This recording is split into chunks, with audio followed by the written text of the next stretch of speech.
Vamos a retomar nuestro taller de aconsejamiento.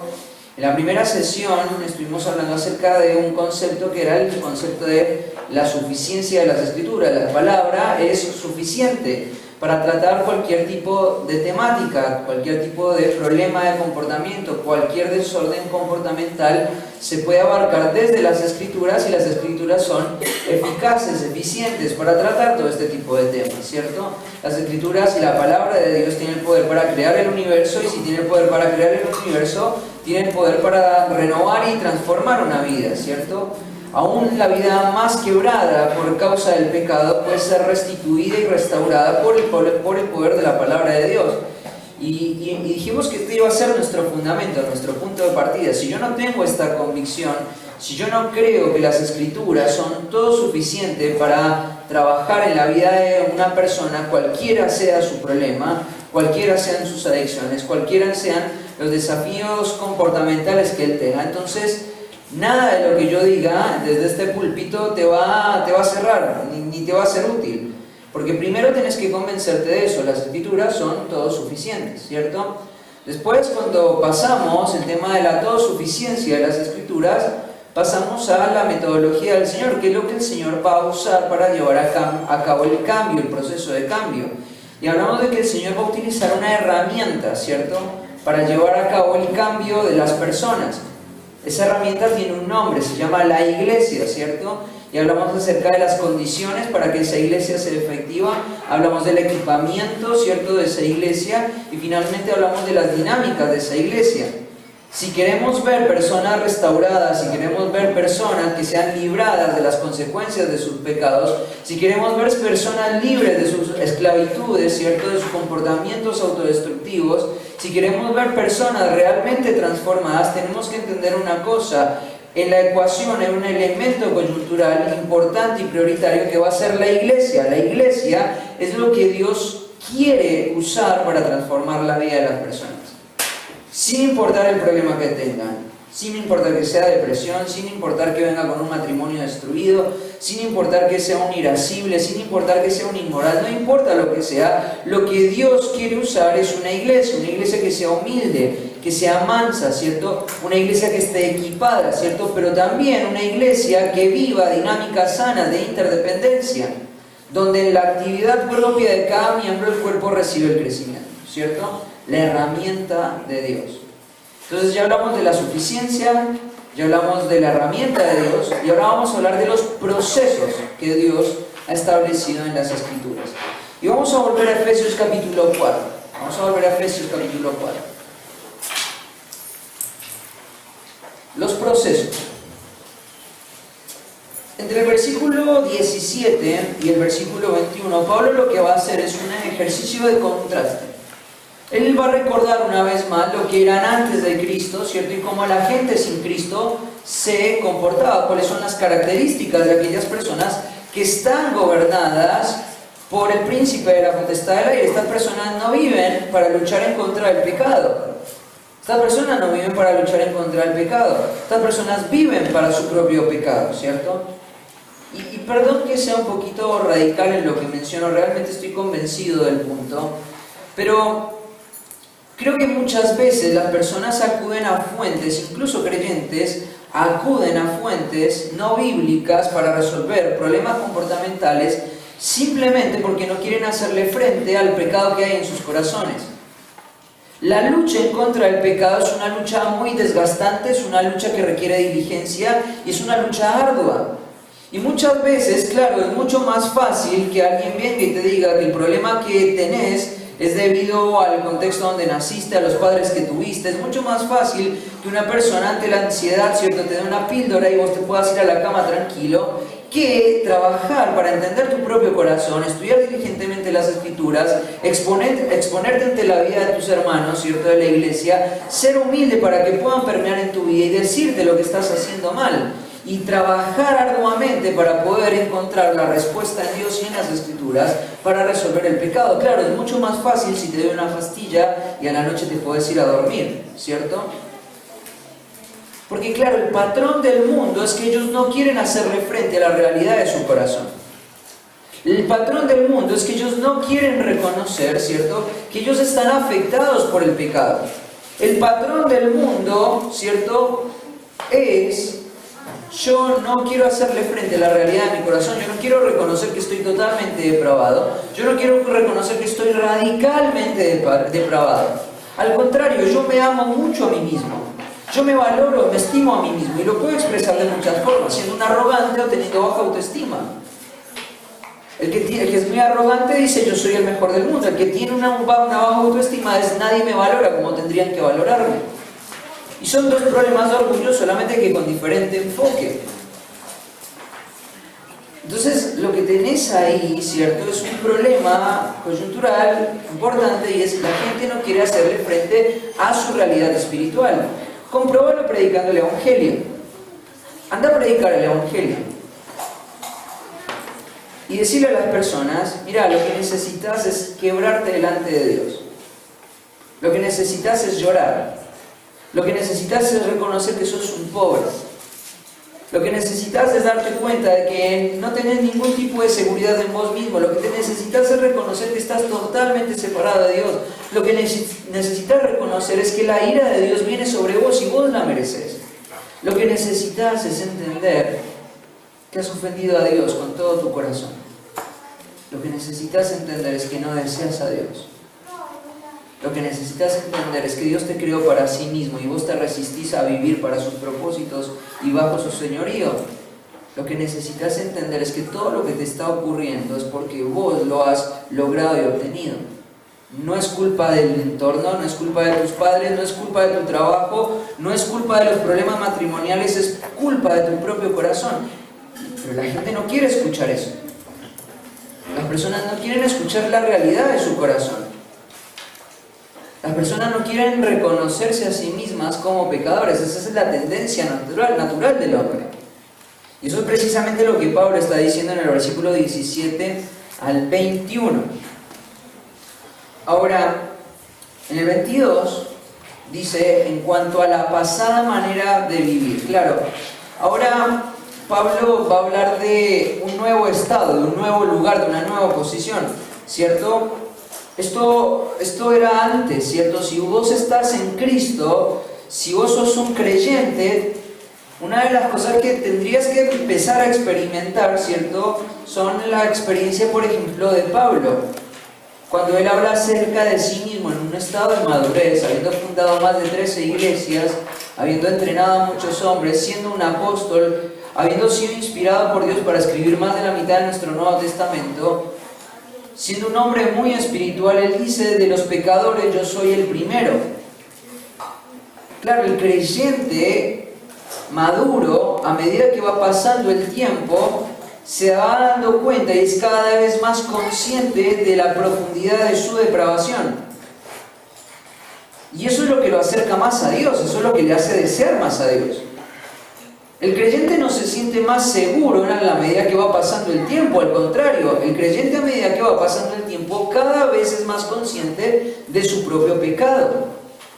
Cada vez es más consciente de su propio pecado, cada vez es más sensible al pecado.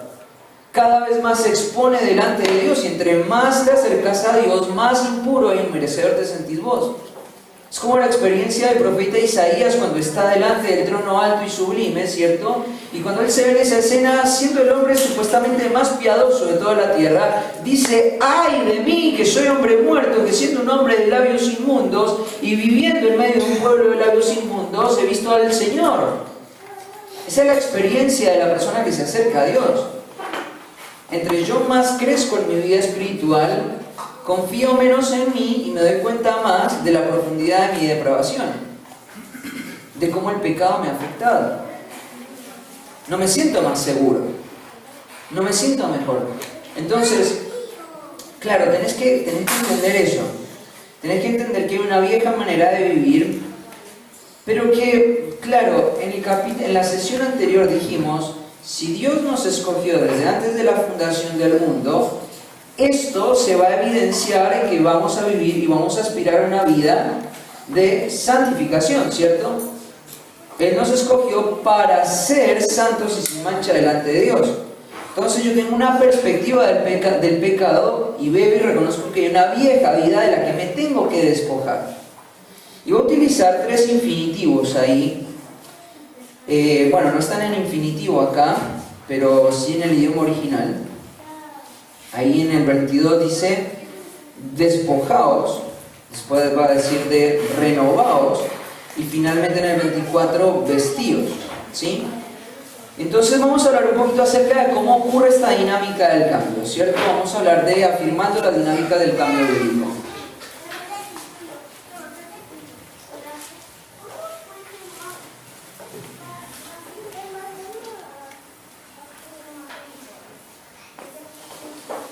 Y vamos a hacer un grande círculo.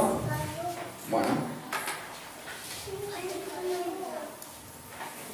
Y vamos a hablar de dos etapas. Una que tiene que ver con el despojo.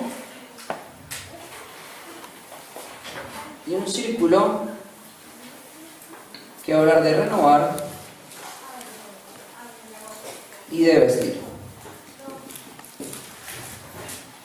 Vamos a hablar de las dinámicas o del proceso del cambio. La Biblia no solamente establece las herramientas que Dios quiere hacer, sino también de cómo Él lo quiere hacer, ¿sí? Ahora, en el concepto del despojo, mira lo que dice ahí. En cuanto a la vieja manera de vivir, despojaos del viejo hombre que está viciado conforme a los deseos engañosos. Vamos a ir desglosando este versículo para entender cómo acompañar, bueno, primero, cómo entender mi propia lucha con el pecado, ¿cierto? A ver. Genial. Pero es permanente. No. Lo dejo acá, no lo uso. Gracias, Dani, gracias, igual. Despojo, ¿cierto? Entonces, en cuanto a la pasada manera de vivir, despojados, ¿cierto? La palabra despojados es sacarse la ropa. Es como desnudarte, es como quitarte todo lo que tenés. Ahora, obviamente entendemos que esto lo dice en un sentido figurado. No se empiecen a sacar la campera y la remera porque no es eso a lo que se refiere Pablo. Lo que él está haciendo es utilizar una imagen, ¿cierto? Que es una imagen recurrente en el Nuevo Testamento. En el Nuevo Testamento la Biblia presenta esto como una actividad esencial para el cambio, ¿cierto? Número uno, tenés que entender una cosa. Si el Señor te ha salvado, tenés que tener una perspectiva del antes. Esto erais antes, ¿cierto? Quiero que leas otro pasaje. Se encuentra en 1 Corintios.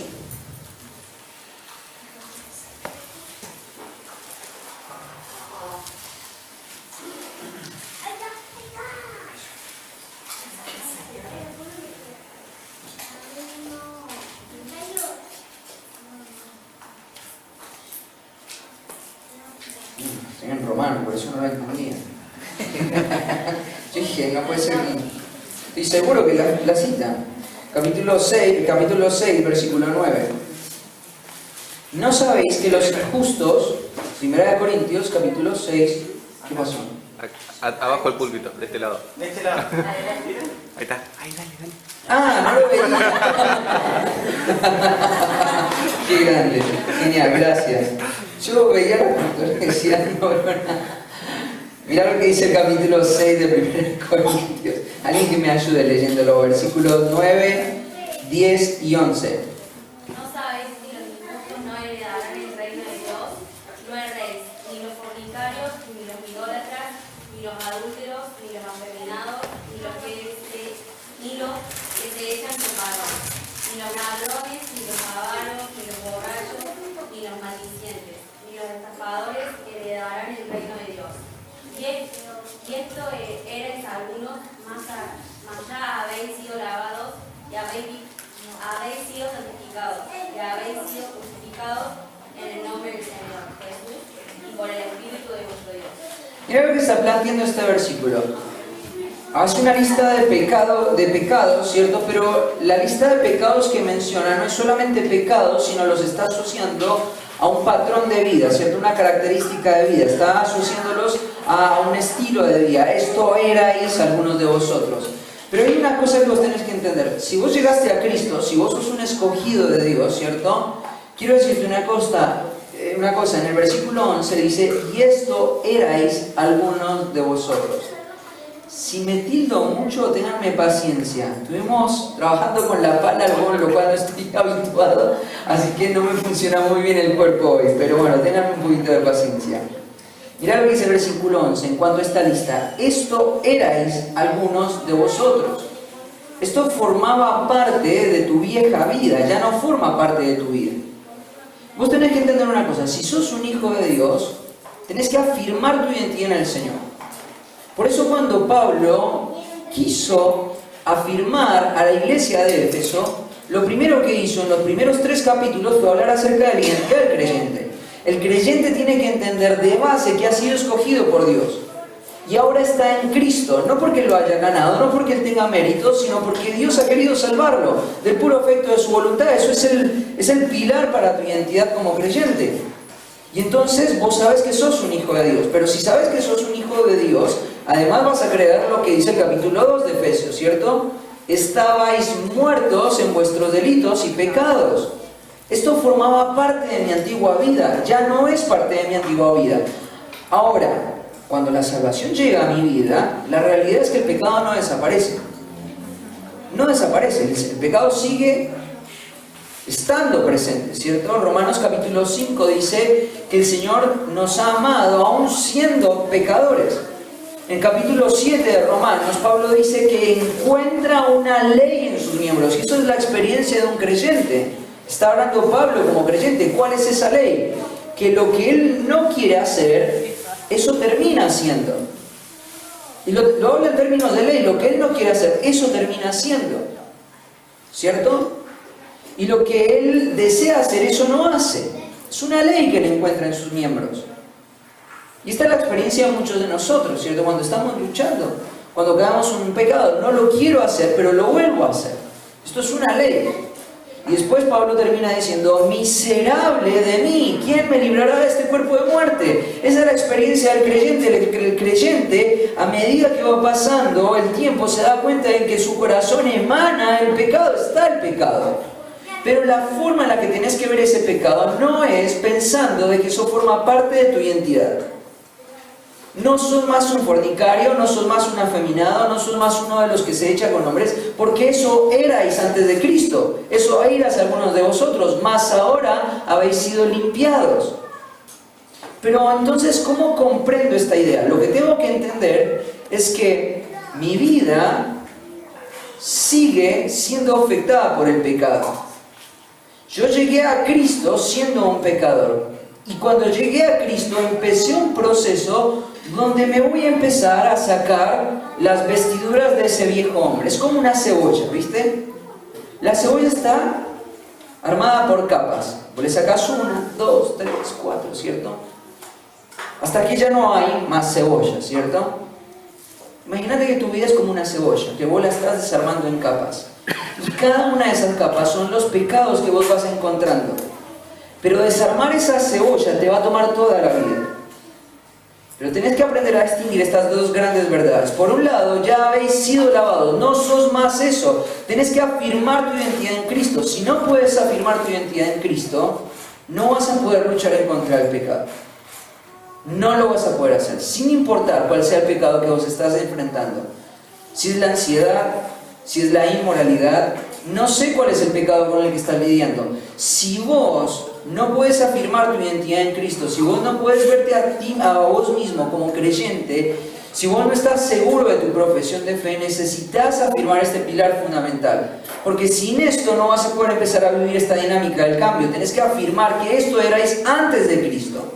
Y lo que ahora te está pasando es la experiencia de que te estás sacando las capas, la vestimenta de ese antiguo hombre. Entonces, despojo. Ahora, para poder llevar a cabo este proceso de despojo, necesito entender dos conceptos que son muy importantes. Por un lado, el concepto de la confesión y el otro el de arrepentimiento. Confesión y arrepentimiento. Esto lo vamos a ver como un solo paquete. ¿Cómo vivir un proceso bíblico de cambio? ¿Cómo vivir un proceso bíblico donde yo pueda enfrentarme con mí mismo, ¿cierto? pueda enfrentarme con mi corazón y pueda empezar un proceso de renovación. Bueno, primero tengo que despojarme. Necesito confesión. Confesión. Esta palabra es una palabra interesante que se encuentra, no lo busques, en 1 Juan, capítulo 1, dice, el versículo 5, este es el mensaje que hemos oído de Él y os anunciamos, Dios es luz y no hay ninguna tinieblas en Él. Si decimos que tenemos comunión con Él y andamos en tinieblas, mentimos y no practicamos la verdad. Pero si andamos en luz como Él está en luz, tenemos comunión los unos con los otros, y la sangre de Jesucristo, su Hijo, nos limpia de todo pecado. Si decimos que no tenemos pecado, nos engañamos a nosotros mismos, y la verdad no está en nosotros. Si confesamos nuestros pecados, Él es fiel y justo para perdonar nuestros pecados y limpiarnos de toda maldad. Fíjate lo que está diciendo acá Juan. Juan está escribiendo a las iglesias de Asia, ¿cierto? Y en el versículo, bueno, él viene hablando acerca de la luz y de... Juan tiene un carácter muy categórico, él siempre ha sido blanco o negro. Si esto es luz, vos tenés que andar en luz. Si no amas a tu hermano, no estás en la luz, ¿cierto? Si decís que no hay pecado en tu vida, lo que estás diciendo es una total incongruencia. El creyente no dice no tengo pecado, el creyente dice tengo pecado. Un creyente que dice no tengo pecado se miente a sí mismo y lo que está mostrando es su indicio de perdición, no de salvación. Ahora, cuando yo reconozco que soy pecador, acá en el versículo 9 nos da una llave. Si confesamos nuestros pecados, esa palabra confesados es una palabra muy interesante. Porque la confesión es el acto de un hombre de poder pensar acerca de un pecado tal como Dios lo presenta. Y ahora vamos a ver un caso. Entonces, la confesión es poder pensar acerca de mí mismo y acerca de mi pecado de una forma real y concreta. Ahora, esta confesión puede venir de dos tipos de fuentes.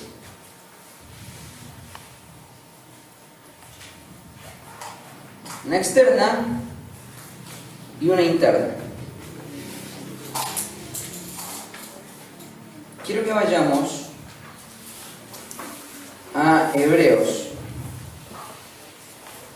capítulo 10, versículo 19. Dice, así que hermanos, teniendo libertad para entrar en el lugar santísimo por la sangre de Jesucristo, por el camino nuevo y vivo que Él nos abrió a través del velo, esto es de su carne, y teniendo un gran sumo sacerdote sobre la casa de Dios, acerquémonos con corazón sincero, en plena certidumbre de fe, purificados los corazones de mala conciencia y lavados los cuerpos con agua pura.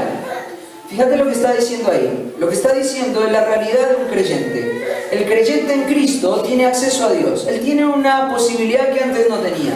Él ahora puede acercarse a la presencia de Dios, ¿cierto? El velo ha sido roto y cada creyente del mundo tiene la posibilidad de acercarse a Dios. Y acercándose a Dios puede vivir la experiencia de poder identificar la cosa que necesita transformar para poder vivir la purificación, ¿cierto? Eso es lo que está diciendo el autor de los Hebreos. Entonces ahí vas a ver que hay un ejercicio individual y personal que vos tenés que hacer. En el capítulo que leímos anteriormente de 1 Juan, Juan está diciendo si confesamos nuestros pecados, ¿cierto? Entonces tenemos que ser sinceros y hay una fuente donde yo puedo acudir, que es mi comunión con Dios, para poder evaluar mi propio corazón. Ahora, lo que te estoy dando son herramientas que primero espero que vos las implementes en tu propia vida. Y acá voy a hacer un paréntesis. No hay consejeros efectivos. Y cuando estoy hablando de consejeros efectivos, estoy hablando de consejeros útiles, bíblicos, que el Señor quiera usar. No hay consejeros bíblicos útiles que no estén trabajando en su propia santificación. ¿Quieres ser una herramienta útil y poderosa para acompañar a otros en sus procesos de cambio? Primero tienes que ser efectivo en tu lucha en contra del pecado. Tienes que ser diligente en poder entender tu propio corazón. Tenés que echar mano de todos los recursos que Dios te da para tu propio cambio. Quizás tus problemas o tus pecados no sean tan complejos como los de otras personas porque han vivido otro tipo de situaciones. Pero quiero decirte una cosa, la forma en la que el corazón opera es igual en todos. Es igual en todos, en absolutamente todas las personas. Entonces, cuando yo soy diligente en entender mi propio corazón, entonces voy a poder entender el corazón de otros. Me acuerdo que una vez estábamos viendo una conferencia familiar de un hombre que se llamaba Paul Washer y le preguntaban en la conferencia si estaba hablando acerca de la familia y la dinámica de la familia y le preguntaban si tu hijo está en el proceso de formar su familia o de casarse con una chica, ¿cierto? ¿Lo dejarías salir solo con ella? Y él respondió, no, de ninguna manera. Y le preguntaron, ¿por qué? Y él respondió una cosa, porque me conozco a mí mismo. Y él dijo, quizás no tiene mucho sentido lo que estoy diciendo, pero en realidad tiene mucho sentido. Yo no sé a ciencia cierta cuál es la experiencia de santificación de mi hijo. No sé cuál es la profundidad de su pecado. No sé cuáles son los pecados que él me está diciendo y cuáles son los que él me está ocultando. No tengo la posibilidad de darlo porque no soy Dios. Pero hay algo que sí puedo ver y es mi propio corazón. Y veo lo engañoso que es mi corazón. Y porque amo a mi hijo no dejaría que salga solo con una chica. Es que, claro, hasta que vos no entendés tu propio corazón, hasta que vos no entendés el potencial de tu propio pecado, no vas a estar capacitado para poder acompañar a otras personas. Cierro el paréntesis. Despojarme. La primera fuente para poder identificar el pecado es interna. Y esto se va a llamar la autoevaluación, la autoexaminación, ¿cierto? Esto se va a llamar la introspección. Lo que estoy diciéndote es muchas palabras para decirte un solo ejercicio, una misma disciplina. Vos estás ahí en tu tiempo devocional y estás aprendiendo este tipo de herramientas y ojalá las puedas llevar a la práctica. Y ahora vos decís, bueno, entiendo, Dios me ha escogido desde antes de la fundación del mundo. El Señor ha hecho una obra soberana para salvación, para mi vida, ¿cierto? Y ahora esto se va a ver reflejado y se va a evidenciar de que ahora la santidad es lo que yo quiero. Entonces yo voy a luchar diligentemente y concretamente en contra del pecado.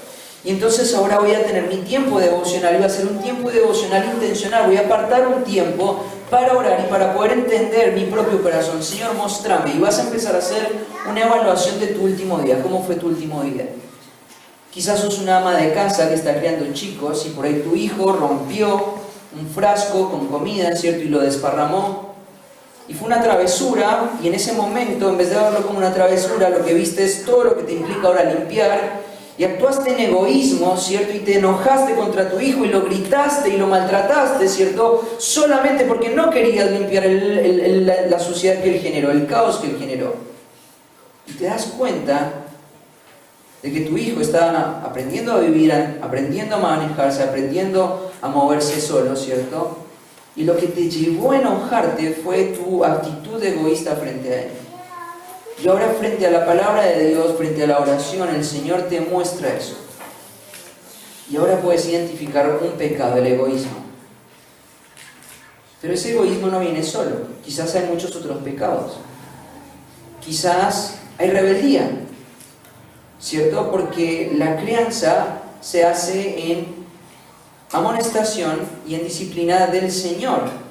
El Señor es paciente, es amoroso y es tierno, es lento para la ira y es grande en misericordia. Y vos no fuiste misericordioso, al contrario, vos fuiste pronto para enojarte. Y entonces lo que hiciste fue no imitar el patrón de Dios, sino crear un propio patrón alejado de Dios y mostrarlo a tu hijo. No solamente eso, te empezás a excavar tu corazón y te das cuenta que estás erosionando el rol tuyo como mujer en el ámbito del hogar, ¿cierto? Al no disciplinar a tu hijo de una forma bíblica. Y después te das cuenta que no tenías que disciplinarlo, que no tenías que tratarlo así. Y entonces empezás a acabar y te das cuenta de la gravedad de lo que has hecho, de que antes de pecar en contra de tu hijo, has pecado en contra de Dios, y en ese ejercicio de examinación, ¿cierto?, te vas dando cuenta de la profundidad y la gravedad de tu pecado. No fue solamente una escena familiar, fue un pecado abominable delante de Dios. Dios te ha confiado la vida de tu hijo para que la administres en amor, ¿cierto?, y en sabiduría, y ahora vos te encontrás en esta situación. Y encontraste el pecado. Y en la medida que fuiste cavando y cavando y cavando, te diste cuenta lo grave que era tu pecado. Estoy hablando solamente de un caso. Entonces, una fuente interna, mi comunión con el Señor. Pero fíjate una cosa, no solamente se queda ahí la fuente. En el versículo 23 de Hebreos dice: mantengamos firme, sin fluctuar, la profesión de nuestra esperanza, porque fiel es el que prometió. Y considerémonos unos a otros para estimularnos al amor y a las buenas obras, no dejando de congregarnos como algunos tienen por costumbre, sino exhortándonos, en tanto más cuando veis que aquel día se acerca. Y ahí el autor de los Hebreos nos da otra fuente. Necesitamos vivir en una comunidad cristiana, no aislados, porque la comunión con el Señor es sumamente importante, pero la vida eclesial también es importante. Y eso es lo que vamos a llamar las fuentes externas. Perdón, la interna es la primera, la puse al revés. Interna es la que puedo identificar en mi propia lucha en contra del pecado, pero también hay fuentes externas. Déjame ir a un pasaje bastante fuerte del Antiguo Testamento que se encuentra en 2 de Samuel, capítulo 12, versículo 1.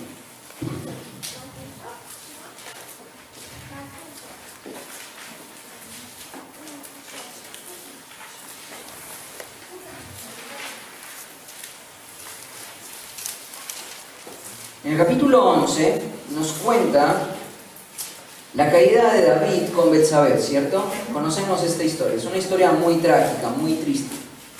Es trágica porque David es un hombre de Dios. David es un hombre salvado por Dios. David es un hombre que cuenta con las promesas de Dios. Es del hombre del cual la Biblia habla, que fue un hombre conforme al corazón de Dios. David es un hombre de fe, ¿cierto? Porque cuando ninguno en su pueblo, en su nación, tuvo fe para enfrentar a sus enemigos, David tuvo fe. David es un hombre que Dios ama tanto que un día se acercó a él y le dijo que de sus hijos iba a levantar el Mesías. David era un hombre que Dios amaba tanto que expandió su reino y afirmó su trono para toda la eternidad. David es un hombre piadoso, pero este hombre piadoso, salvado por Dios, un día se quedó en su casa, cuando él tenía que trabajar, cuando él tenía que hacer lo que tenía que hacer.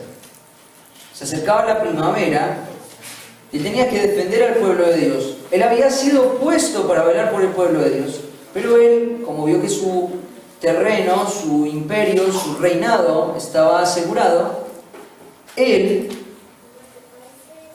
empezó a confiar en sí mismo. Empezó a confiar en sí mismo. Y entonces un día dijo: no voy a salir a la guerra, aunque los reyes salen a la guerra. Yo no voy a salir a la guerra, yo me voy a quedar en mi casa. Y en su casa, genio, estaba orando por eso internamente.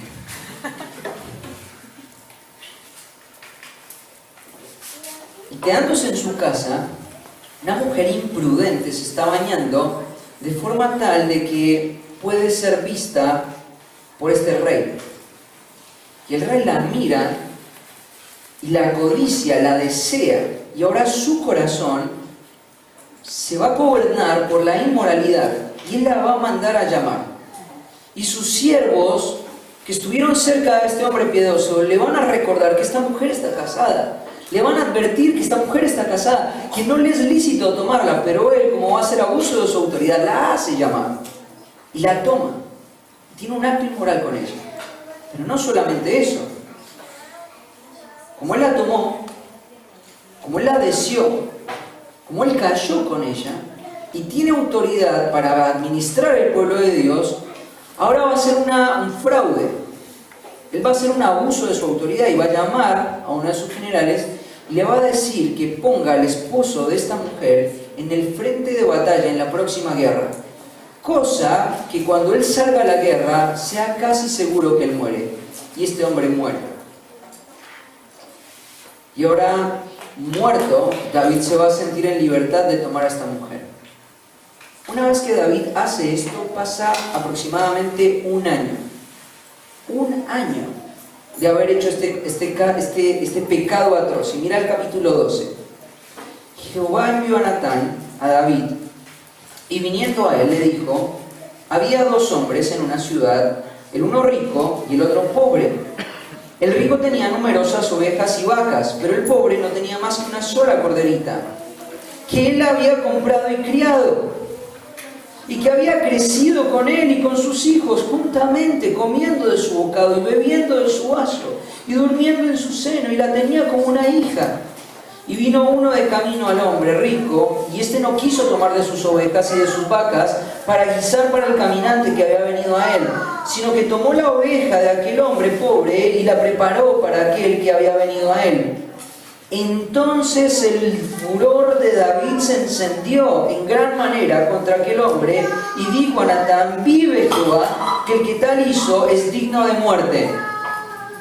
Fíjate una cosa, hay muchos patrones interesantes en esta historia. Por un lado, hay un hombre que cometió un grave pecado. Por otro lado, ha pasado un largo periodo de tiempo donde este hombre no ha hecho nada para remediar este pecado. Este hombre no puede ver de sus fuentes internas el pecado en el que le está cayendo. Ahora vos pensá en esto. Un hombre piadoso podría tomar a una mujer, podría asesinar a su marido, y aún así no sentirse pecador. La respuesta es sí. Ahora, no pienses que vos sos mejor que David.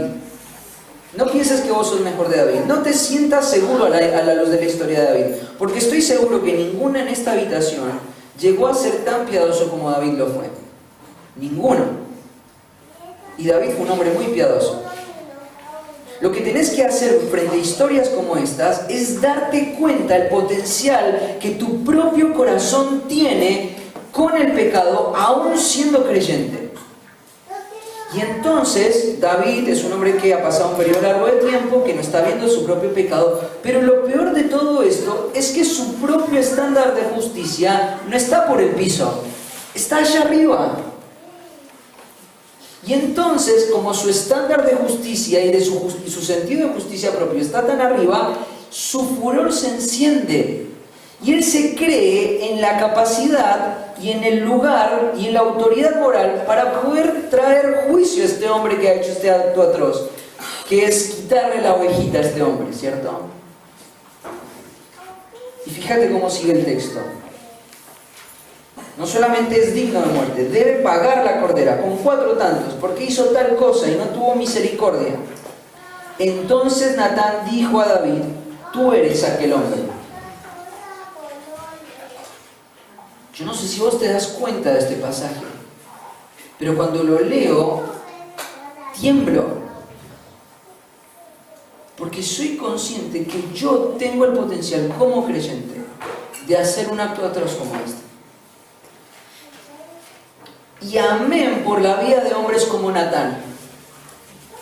Porque cuando Natán apareció en la historia, David se pudo dar cuenta del pecado en el que él había caído. Y a partir de ahí empezar un proceso real de restauración. Y si vos lees los salmos penitentes que David escribió después de este momento, son de gran bendición para nosotros. Pero hay algo que tengo que entender. Mi corazón tiene el potencial para destruir mi propia vida y de muchos de los que están a mi alrededor. Entonces necesito entender mi corazón. Necesito hacer un trabajo diligente en entender mi propio corazón, en escudriñar mi propio corazón, en exponer mi corazón ante las Escrituras. Pero también necesito exponer mi vida al lugar de otras personas, para que esas personas me digan lo que estoy haciendo mal. Necesito eso, recordar lo que leímos ayer en el Salmo 19. ¿Quién podrá comprender sus propios errores? Nadie. Necesitamos la interacción de otras personas que estén actuando en verdad y bíblicamente para poder entender mi propio corazón. Necesito poder comprender el pecado a la luz de las Escrituras. Los que están cerca mío saben que yo soy una persona que no me gusta quedarme quieta. que tengo una agenda. Soy muy histérico de la agenda. Lunes a la noche lo primero que hago con mi esposa es empezar a escribir la agenda. Marta, ¿cierto? Hago eso, soy muy estructurado con la agenda. Y trato de que mi agenda esté muy ocupada. Y hace un tiempo atrás me di cuenta de que no todas las cosas en mi ministerio, en lo que el Señor me llamó a hacer, está funcionando sobre ruedas. Yo me preguntaba, ¿por qué no funcionan bien las cosas si soy ordenado con mis tiempos y me tomo el tiempo para ser premeditado, para orar? Y entonces lo que empecé a hacer fue tratar de despojarme, de evaluar, de hacer esa evaluación en mi propio corazón. ¿Sabes qué encontré? Que a pesar de que me levanto a las 5 de la mañana y soy el último a dormirme en mi casa, y los que están cerca mío saben que no soy una persona pasiva, me di cuenta de que tengo una lucha con la pereza muy grande. Cuando empecé a redefinir lo que significa la pereza, no desde mi perspectiva, porque desde mi perspectiva yo sentía que era un hombre diligente, pero cuando me empecé a exponer a textos bíblicos como los que encontraba en los Proverbios, como los que encontraba en Romanos capítulo 13, ¿cierto? Como los que encontré en 2 de Tesalonicenses capítulo 3, versículo 6, me di cuenta de que en lo que requería diligencia no era diligente, sino perezoso. Y que lo que tenía que hacer, eso lo postergaba. Y que a pesar de que tenía muchas actividades en el día, a pesar de que no tengo un jefe que me está diciendo qué es lo que tengo que hacer, aquello que el Señor me llamó a hacer muchas veces lo descuidaba. Soy perezoso. Soy desordenado. Y ahí empezó un proceso de quebranto. No muchas veces, y la mayoría de veces, me veo a mí mismo de una forma correcta hasta que logro parar la pelota, ir a un tiempo de devocional intencional para luchar en contra de mi pecado y poder ver mi propio corazón, poder ver mis propias actitudes, poder ver mis propias acciones a la luz de las Escrituras y darme cuenta de que no soy tan justo como imagino que soy. Ahora, ¿qué es lo que me lleva a entender mi propio pecado en una perspectiva correcta acerca de mí mismo? Confesión, homologar mi mente a la mente de Dios. ¿Qué es lo que la mente de Dios está diciendo a través de las Escrituras? Lo que dicen es esto: bueno, yo pensé que era diligente, pero ahora que mi mente se está acoplando a la mente de Dios, me doy cuenta de que no soy tan diligente. De que mi pecado, ¿cierto?, me está engañando y haciéndome sentir tal como David se sentía, con un sentido de justicia propio muy elevado. No, vos sos una persona diligente, vos estás haciendo lo que tienes que hacer, cuando no es así en la vida práctica. Y darme cuenta de que había un pecado que estaba afectando mi vida, que se llamaba pecado, y esto te lo puedo decir con un montón de pecados más. Pero necesito en el despojo confesar. Si confesamos nuestros pecados, Él es fiel y justo para perdonar nuestros pecados. Necesito unir mi mente a la mente de Dios. Vamos a tratar el tema de la depresión. En términos generales. Porque sé que hay casos y casos. Pero hay una persona, déjame contarte mi última sesión de aconsejamiento de depresión que tuve, que fue precisamente esta semana. Estuve acompañando a un chico, tiene un problema físico en su glándula, se me fue el nombre, tiroides. Y necesita una medicación para que se regule ese proceso físico. Ahora, una noche recibo un mensaje de parte de él diciéndome: Feli, no aguanto más. Siento un agobio, siento un peso que no me puedo quitar. Siento angustia. Siento dolor, siento tristeza, tengo ganas de llorar. Y entonces le dije: bueno, ¿cuándo te puedo hacer una videollamada? Porque él vive en otro lugar, no vive en Buenos Aires. Le dije: ¿cuándo podemos hacer una videollamada? Y me dice: cuando vos me digas. Le digo: bueno, puedo hoy a las 10 de la noche. ¿Te parece si hacemos una videollamada a las 10 de la noche? Me dice: sí. Bueno, hicimos la videollamada y empezamos a hablar. Yo sabía que él tenía este diagnóstico médico de base. Entonces lo primero que le pregunté es: ¿tomaste la medicación? Una medicación, y acá hago un paréntesis, que está diagnosticada por un proceso científico comprobable. Se hace una extracción, se hace una evaluación y se llega a una conclusión rígida y concreta. no se basa en la observación del comportamiento de un profesional. Se basa en una evaluación concreta y química que llega a una conclusión científica. Entonces él toma esta medicación porque necesita regular su parte hormonal en el cuerpo. Ahora, le pregunto si él toma la medicación y me dice, no, no la he tomado. ¿Por qué no la has tomado? ¿Por qué la dejaste de tomar si tenés un diagnóstico? Y entonces empezamos a hablar acerca de eso, ¿por qué él no toma la medicación? Una de las cosas que me empezó a mencionar es que él no toma la medicación porque él quiere llegar a un punto de poder valerse por sus propios medios. Hay una cuestión en su conciencia que no está bien informada. Él cree y él no está seguro de lo legítimo que es usar esta medicación. Entonces lo estudiamos juntos, empezamos a ver algunas páginas, algunos criterios médicos y llegamos a una conclusión. Esto es comprobable, tenés un diagnóstico que no está basado en la observación de tu comportamiento, sino en el comportamiento físico que tu cuerpo tiene. Y entonces él llega a esta conclusión: tengo un problema físico, necesito tomar una medicación. Pero no la toma porque él, hasta antes del diagnóstico, fue una persona muy segura en sí misma. Él no reconoce que él tiene una enfermedad o no lo quiere reconocer. Entonces yo le empecé a preguntar, ¿por qué no querés reconocer que tenés esta enfermedad? Y él me dice, porque siempre viví bien sin esta medicación. Y ahí tuvimos que traer a colación una doctrina bíblica que se llama la doctrina de la soberanía de Dios o de los decretos de Dios. Nada de lo que pasa en la historia de la humanidad se escapa de las manos de Dios.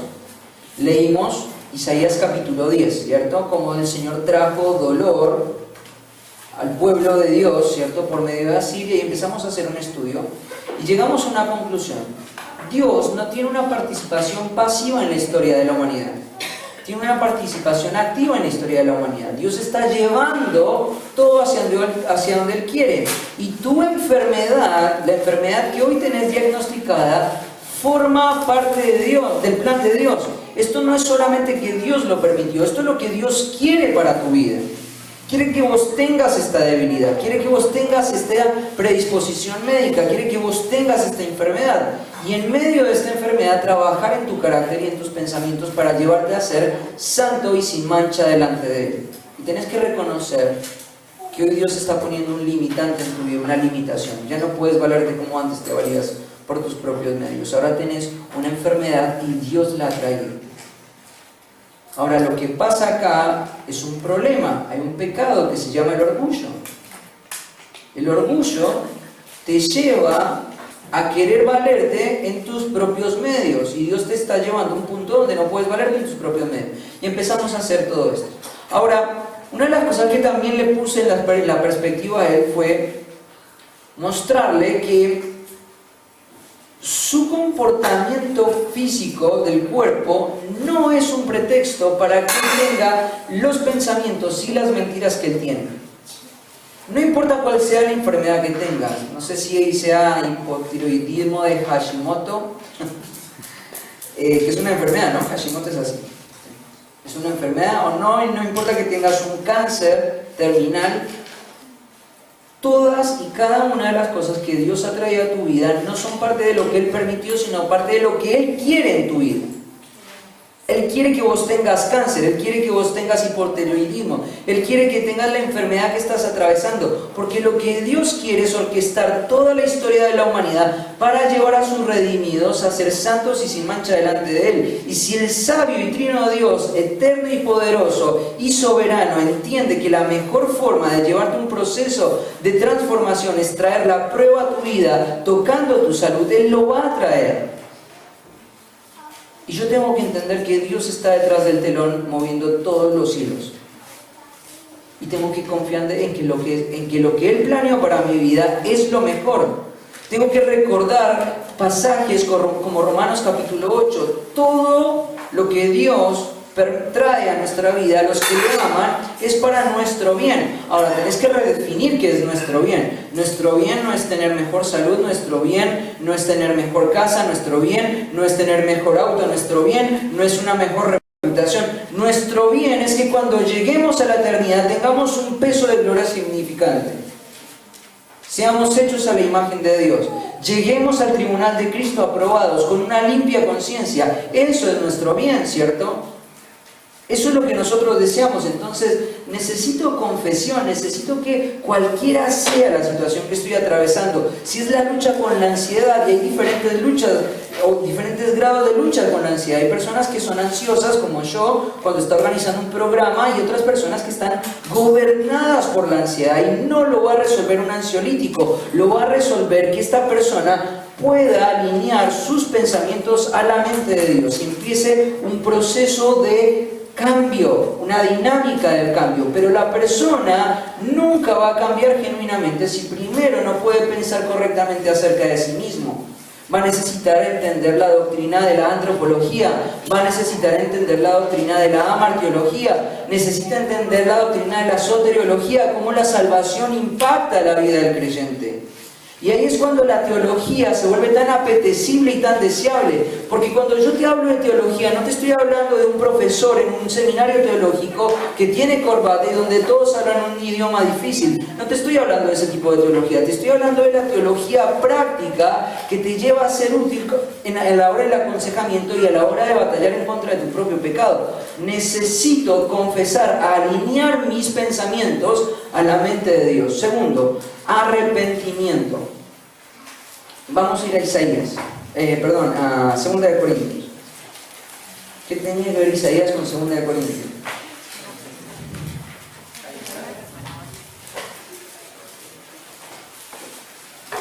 Que está inspirado, ¿no? Muy bien.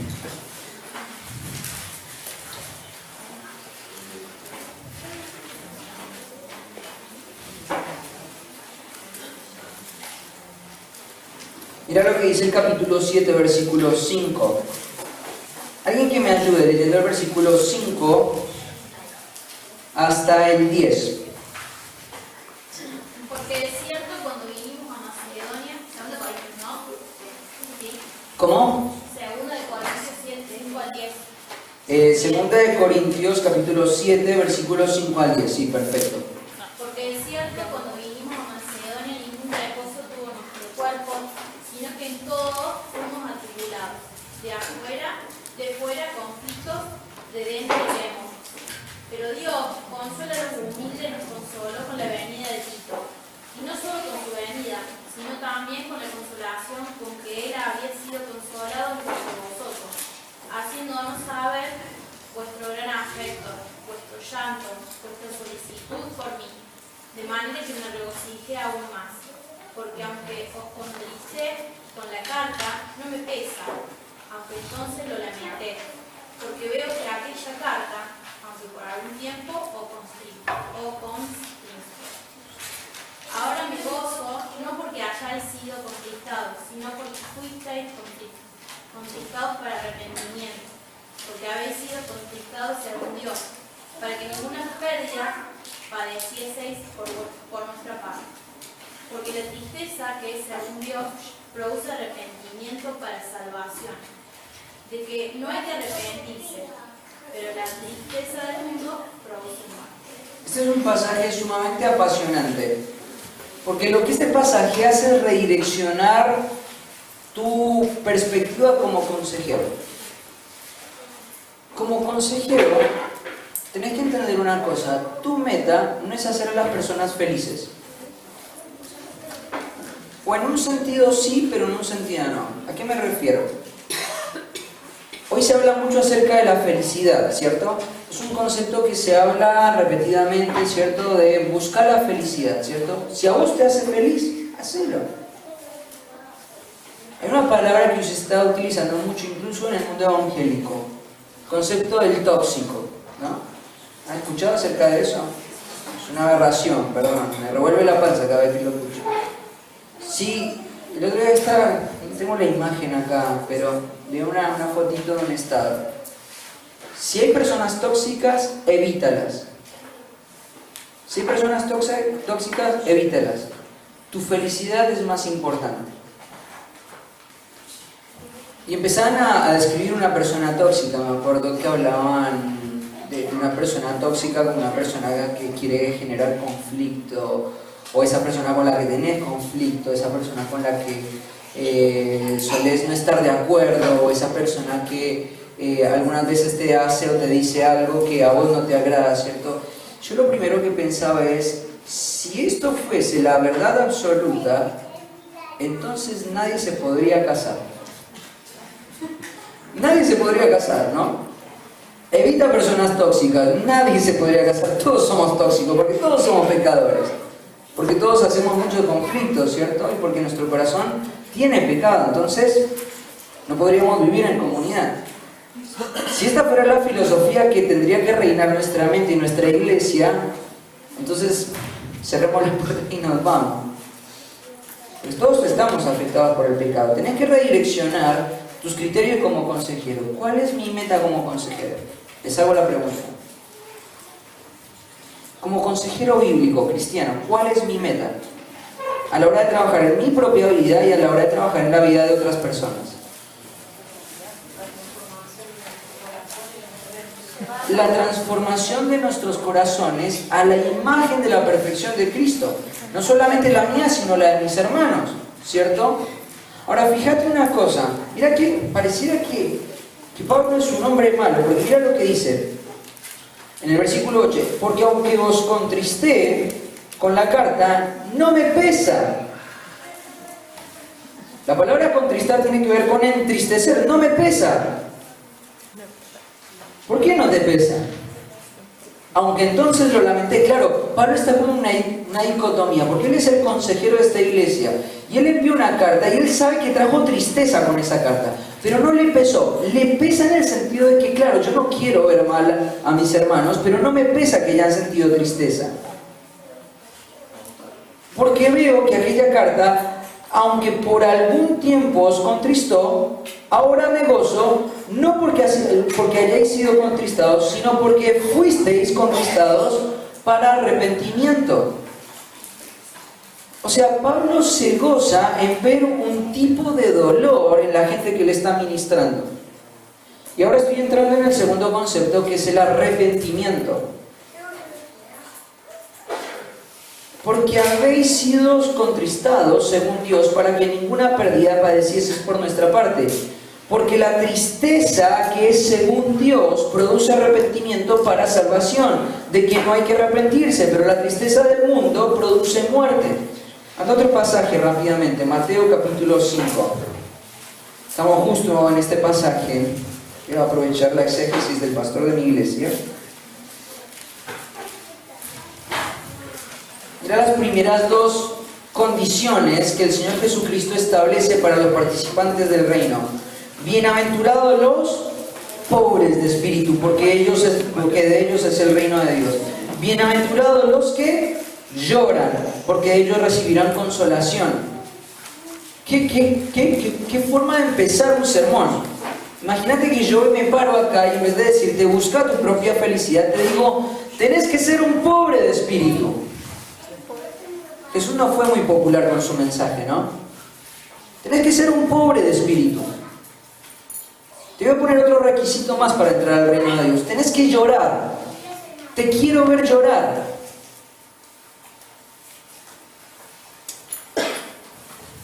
El dolor,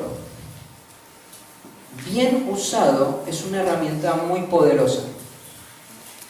El dolor bien usado es una herramienta muy poderosa. Eso es lo que está diciendo Pablo en 2 Corintios capítulo 7. El dolor bien usado es una herramienta poderosa. Pero hay que aprender a distinguir el dolor o el arrepentimiento genuino del no genuino.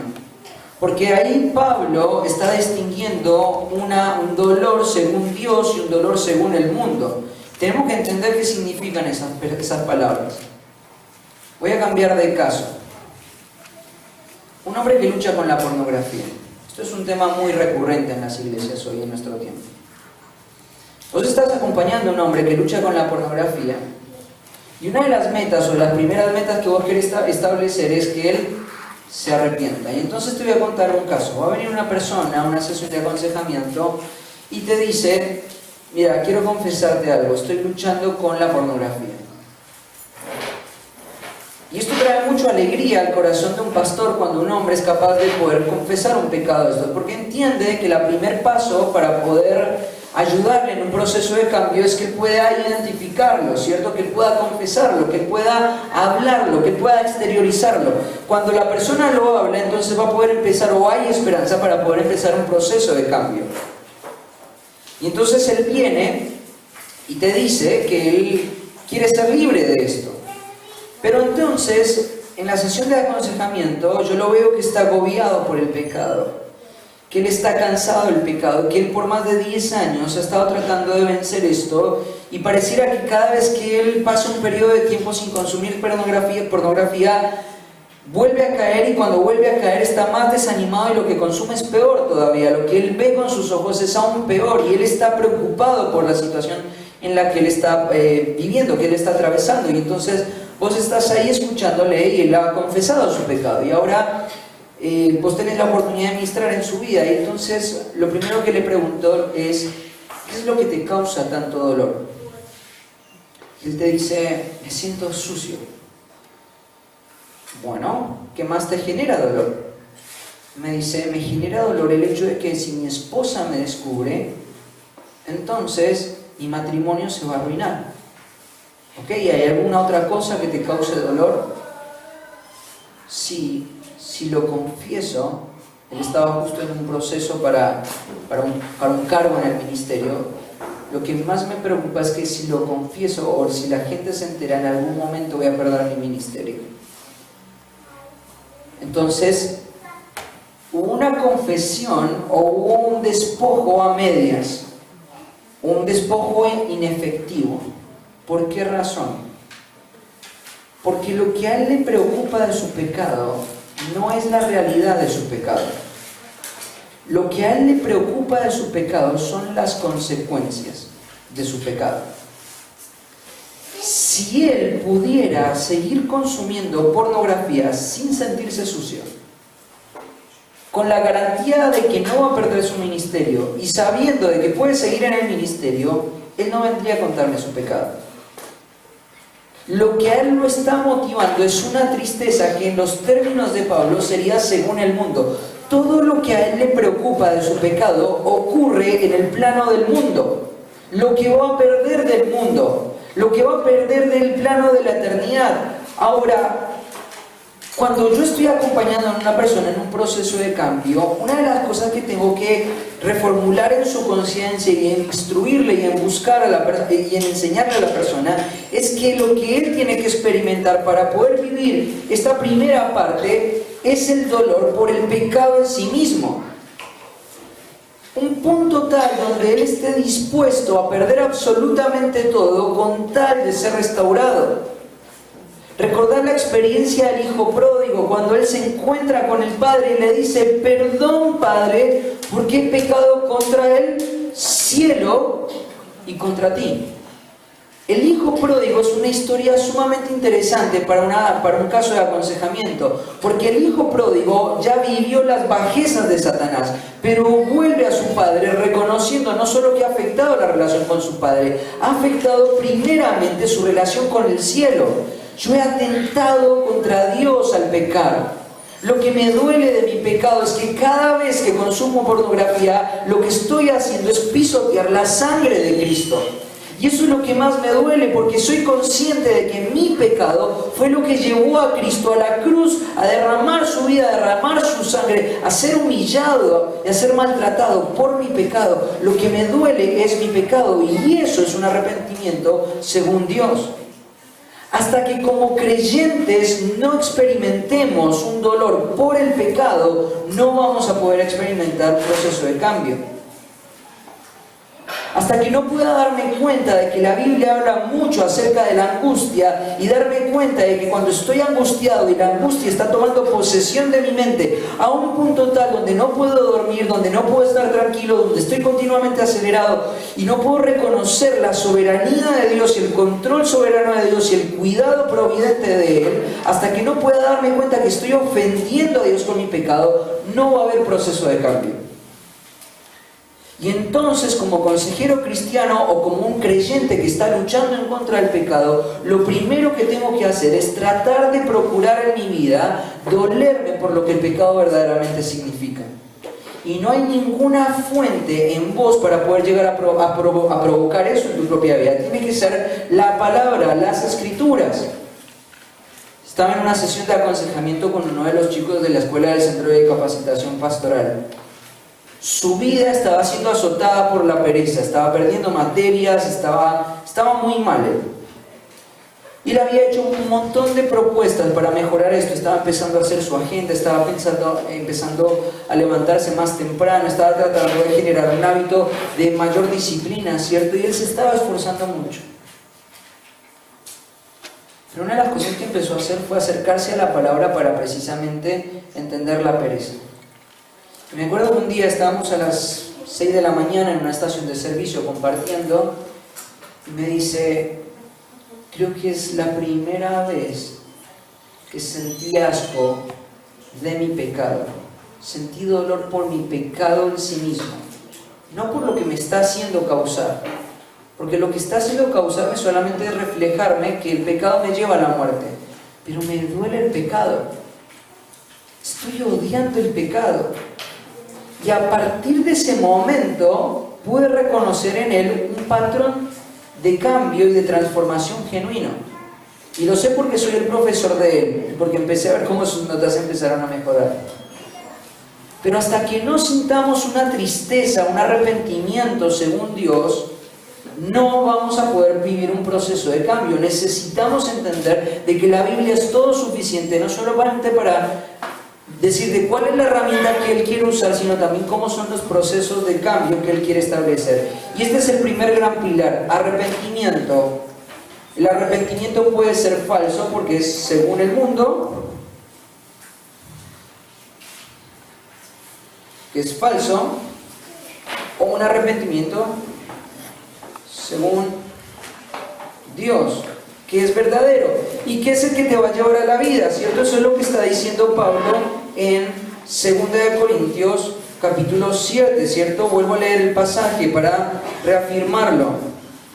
Dice: ahora me gozo, no porque hayáis sido contristados, sino porque fuisteis contristados para arrepentimiento, porque habéis sido contristados según Dios, para que ninguna pérdida padecieses por nuestra parte.